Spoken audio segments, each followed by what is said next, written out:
Good morning.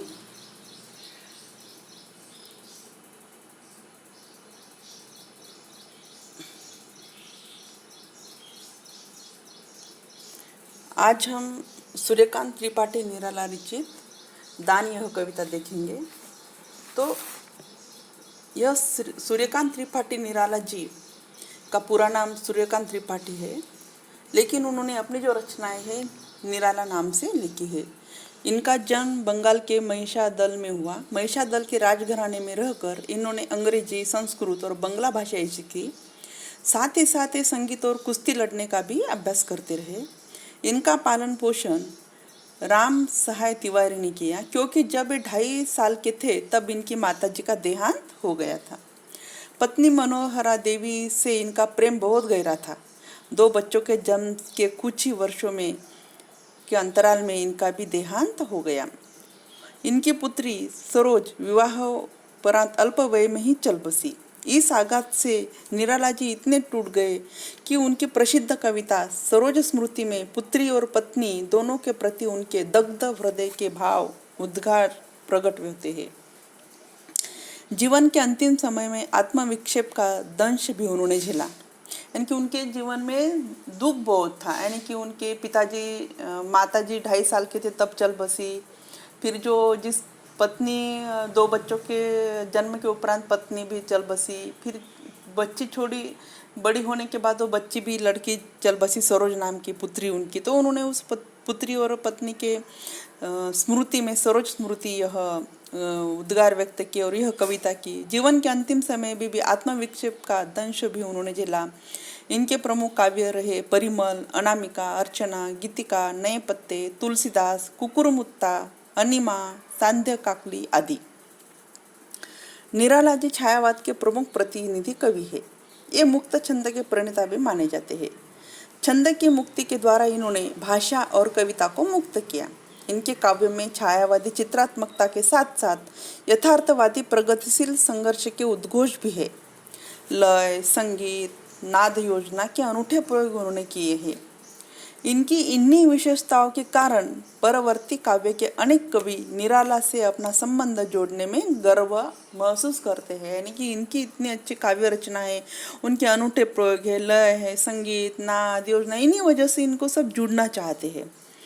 तो यह जो कविता इनकी दान, कविता का शीर्षक क्या है? दान। कविता के द्वारा इन्होंने यही बताने की कोशिश की है कि मानव द्वारा मानव की अवहेलना।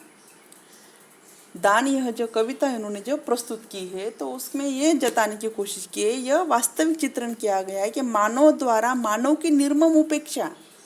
यह कविता अनामिका से संग्रहित है। इसमें तेल फुलोरों पर पानी सा द्रव बहने वाले ढोंगी समाज, दयाहीन समाज की ओर, दम्भी मानवता की ओर वास्तविकता का उन्होंने चित्रण किया है। पीड़ितों की दयनीय स्थिति को इस कविता में कवि ने एक प्रभावी चित्र की तरह प्रस्तुत किया है। कवि की अनुभूति को सच्चाई प्रकट करने वाली यह कविता कई दृष्टियों से महत्वपूर्ण है। इन्होंने यह जो दान कविता लिखी है, उस दान कविता के अंतर्गत उन्होंने समाज में जो ढोंगी, पाखंडी, विसंगतियों, कुरीतियों को उन्होंने उजागर किया है। किस तरह से दान की महत्ता बताई गई है, ये इन्होंने अंकुरित किया गया है। दान देना, कोई भाव से दान देता है, कोई अपने स्टेटस के अनुसार दान देता है कि मेरा नाम हो जाएगी। इन्होंने सबसे दानदाता में सूची में मेरा नाम प्रथम हो, इसलिए कोई दान देता है। कोई अपने स्वार्थ के लिए दान देता है। यानी कि दान के भी उन्होंने बहुत बहुत प्रकार उन्होंने बताए गए। तो ऐसी यह कविता है। यह कविता आज हम देखेंगे। मैं प्रांत पर्यटनार्थ चला। पर्यटनार्थ जाना है ना, भ्रमण करने के लिए जा रहे हैं। मैं प्रांत पर्यटनार्थ चला, लौटा आ पुल पर खड़ा हुआ, सोचा विश्व का नियम निश्चल। सोचा विश्व का नियम निश्चल। निश्चल यानी क्या? स्थिर। विश्व का नियम क्या है? स्थिर है। अचल कोई भी चलने वाला नहीं है। जो नैसर्गिक संपत्ति, कोई भी यहाँ पेड़ दिखा तो कल वहाँ नहीं दिखेगा। स्वयं चलित मानव ही है। यानी कि मानव और मानवेतर प्राणी। सोचने को कुछ न रह गया। सौंदर्य, गीत, बहुवर्ण गंध, भाषा भाव के छंद बंद, और भी उच्चतर जो विलास, प्राकृतिक दानवे सब प्रयास, या अनासाय आते हैं सब में है श्रेष्ठ धन्य मानव। उन्होंने कहा है कि मैं प्रांत जब भ्रमण के लिए निकला तब एक पुल के नीचे आ खड़ा और वहाँ मैं गोमती नदी के तट पर घूमते घूमते आ गया और लौटकर पुल के समीप आकर खड़ा हो गया। वही मैं सोचने लगा कि इस संसार के सभी नियम अटल है। प्रकृति दया भाव से सब मानव को अपने कर्मों का फल प्रदान करती है, अर्थात मनुष्य रूप में कर्मों का फल पाता है। इस प्रकार उसने सोचने के लिए नवीन कुछ नहीं होता। सौंदर्य, गीत, विविध रंग, गंध, भाषा, मनोभावों को छंदों में बांधना और मनुष्य के दान मानवता का इसमें बढ़कर कुछ उपहास और क्या हो सकता है। उन्होंने जो कहा है कि ये सब है, इसमें मानव ही सर्वश्रेष्ठ है। प्रकृति ने प्रदान किया है मानव जो रूप तो बहुत सर्वश्रेष्ठ है, लेकिन मानव किस ओर जा रहा है। मानव श्रेष्ठ और सौभाग्यशाली है, प्रकृति ने उसे इतना अच्छा तैयार किया है, लेकिन मानव में जो कुरीतियाँ है, अंधश्रद्धा है, पाखंड है, उसका उन्होंने वर्णन किया है कि मानव इतना अच्छा होने के बावजूद भी ऐसा वर्तन क्यों करता है। क्यों? कि मानव द्वारा ही मानव की अवहेलना, मानव द्वारा ही मानव की अवहेलना, ऐसा क्यों मानव करता है। भला कि मानव तो बहुत अच्छी देन है, संस्कृति की, प्रकृति की रचना है, बुद्धि है मानव के पास, मानव कुछ भी कर सकता है, लेकिन मानव ऐसा नहीं है। फिर देखा उस पुल के ऊपर बहुसंख्यक बैठे हैं वानर। फिर देखा उस पुल के ऊपर बहुसंख्यक बैठे हैं वानर, एक और पंथ के कृष्णकाय। कृष्णकाय मतलब काले शरीर वाला। कंकाल शेष नर मृत्यु पाए। कंकाल शेष यानी कि सिर्फ साफला बैठा है, ऐसा। उन्होंने देखा कि उस पुल के ऊपर वानर बैठे हैं और पद के नीचे कृष्ण काले शरीर वाला, कंकाल यानी कि दुबला पतला दुर्बल शरीर वाला एक मनुष्य बैठा है। बैठा सदिने दैन्य दुर्बल, भिक्षा को उठी दृष्टि निश्चल, यानी कि कुछ उसको उतनी भूख लगी है तो उसको कुछ भी खाने को होना था, तब उसको तुरंत खाने को मिलना चाहिए था।